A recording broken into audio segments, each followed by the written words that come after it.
Good evening and welcome back to Sports Talk ATL. I am Chase Earl, joined by Jake Gordon and Alex Lord. It is official. Taylor Heinicke. Arthur Smith actually had the guts to do it. I did not know if he had the guts to do it. I'm not going to lie. I mean, I think a lot of people didn't know if he had the guts to do it, but at the end of the day, I think he looked at everything. Maybe he doesn't look at the headlines because he doesn't really strike me as a guy who looks at headlines and stuff like that. But he's got to kind of feel like he's at least battling somewhat for his job here, or at least he has to do better over these last 8 weeks, or he could be on the legitimate hot seat. He goes with the veteran, and I'm not going to say must win because really the divisional games are the ones that are must win. But this is a game that you have to win at home against another backup quarterback and a fifth-round pick in Jaron Hall. Like, there's no excuses to win for this. He went with the safer option, and I think he sees what we all see. Like, there are questions about Desmond Ridder and his future with this team, and now you got to start thinking about, hey, how do we win now? Yeah, no, I think you said it the best. Not obviously for the purposes of the show, this isn't what I'm talking about, but I'm just done talking about this quarterback battle, man. Like it's a never-ending argument. People just aren't changing their minds. It really doesn't matter what you say, and it gets misconstrued when I say I don't want to see Desmond Ridder play as like, oh, Taylor Heinicke's going to be so much better. I don't think he's that much better. I think he gives you a chance to win, but I think he's clearly the better option. And you talk about a team that's built to win. I saw the craziest comment I saw the other day was someone saying, well, they just set Ritter up for failure. He has 3 top 10 picks as weapons. They have a top 10 running game in football. They have that's a good O-line. And they have one of the best defenses in football. I don't know what else you can give a guy. He has more than a lot of quarterbacks have who are doing a lot better than him. I think most Falcons fans were shocked. And it wasn't because Falcons fans were necessarily wanting Ritter, the majority. I think that most people just kind of, Arthur Smith is what he is at this point, and he's hitched his wagon to Ritter, and we're kind of just like, yeah, he's going to go back to Ritter. I was very shocked that he went with Heinicke. I think it was the right decision, more so because of the locker room. Like, fans don't know anything, and we're watching the game on a TV. Those players know, football at a molecule level, and they watched it firsthand. They watched the difference between Taylor Heinicke, whether, Arthur Smith's play calling, the execution, everything else aside. Heinicke's offense was better than Ritter's offense. And if you put Ritter back in, you might start losing the locker room. I think that it was more about that than maybe anything. Yes, we need to win this game. We absolutely should win this game.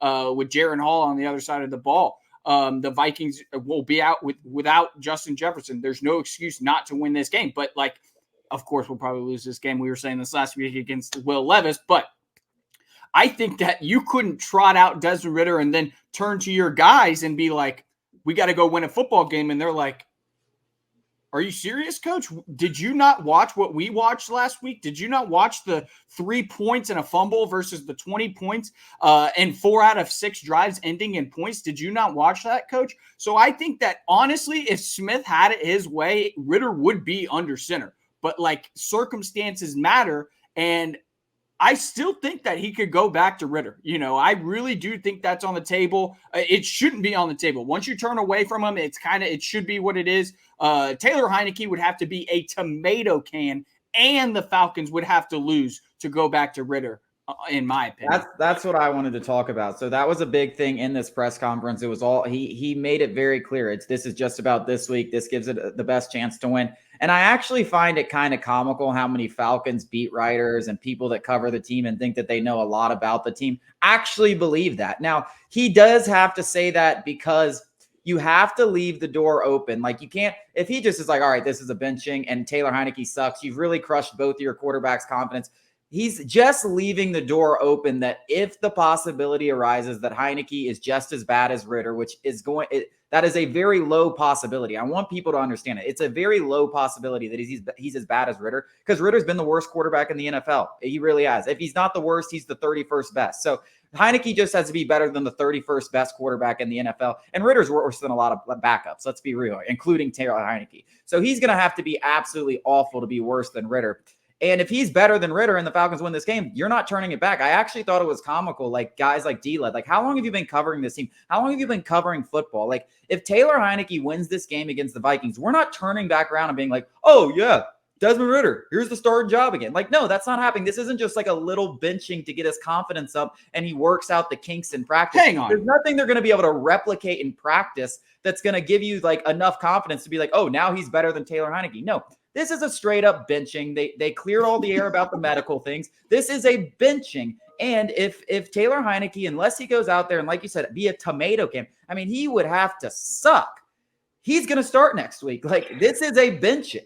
One more thing, real quick. I just want to talk about what you said first. When you said that he said, oh, he gives us the best chance to win this week. You do realize like the Vikings have like, I think the second worst defense in football in terms of yards. So if he doesn't give you the best chance to win this week, when is he ever going to give you the best chance to win? Like that doesn't make any sense. This was a good get right opportunity for Desmond Ridder. Well, that's kind of why I thought. That's what I'm saying. Yeah, I want to go back. I want to go back to Chase's original comment that sparked all this about like, there's no coming back from this benching. Like, when have you ever known a starter to get benched? This was a benching. We all know that now. Like, the injury, he's fine. He's going to be Taylor Heinicke's backup. It's not an injury-related thing. He was benched. What starter ever has been benched and then came back and was a long-term serviceable starter for a team? Let alone, the list is very short. Very short. The list of third-round picks who have done that is non-existent. Non-existent. Ritter's time as a starter in Atlanta might not be over, but one thing is absolutely certain. His time in terms of 2024, the Falcons are going to be in the market for a quarterback this offseason once again. That's like Ritter might start another game this season, but his time in terms of a long-term possibility is absolutely over. I don't care what he does. He'll have to be the second coming of Jesus Christ to earn an opportunity in 2024. I agree. His time is over. I'm shocked. That's why I'm shocked that people are still holding on to this opportunity. And I think some of it stems from Arthur Smith's stubbornness and stuff like that. But the stubbornness would have been starting him this week. By going to Taylor Heinicke and clearing the air and naming him the starter and benching Ritter, you cannot go back unless things go terribly wrong. And if things go terribly wrong with Heinicke, you might as well just throw the season out the window. Now, I want to mention a thing because we talked about Taylor Heinicke kind of being the next Ryan Tannehill. Is the worst possible scenario for Taylor Heinicke to have a lot more success than he did in Washington, because we talked about how much better the pieces are and Arthur Smith's a better play caller. Is that the worst possible scenario, is that he has too much success and that we're sitting here talking at the end of the season, 10 wins, win the NFC South, and we're like, oh, is Taylor Heinicke the starter next year? I think that might be the worst possible scenario. It's worst case scenario because this regime has done this time and time again. Instead of trying to go find a difference maker, they go, we just need a guy that's good enough. That's the problem with this entire regime. That always works in the NFL, though, Alex. Like, I mean, historically. I don't know if you're joking. Oh, you're clearly joking. You need a difference maker at the quarterback position if you want to win anything significant, and that is absolutely a nightmare scenario.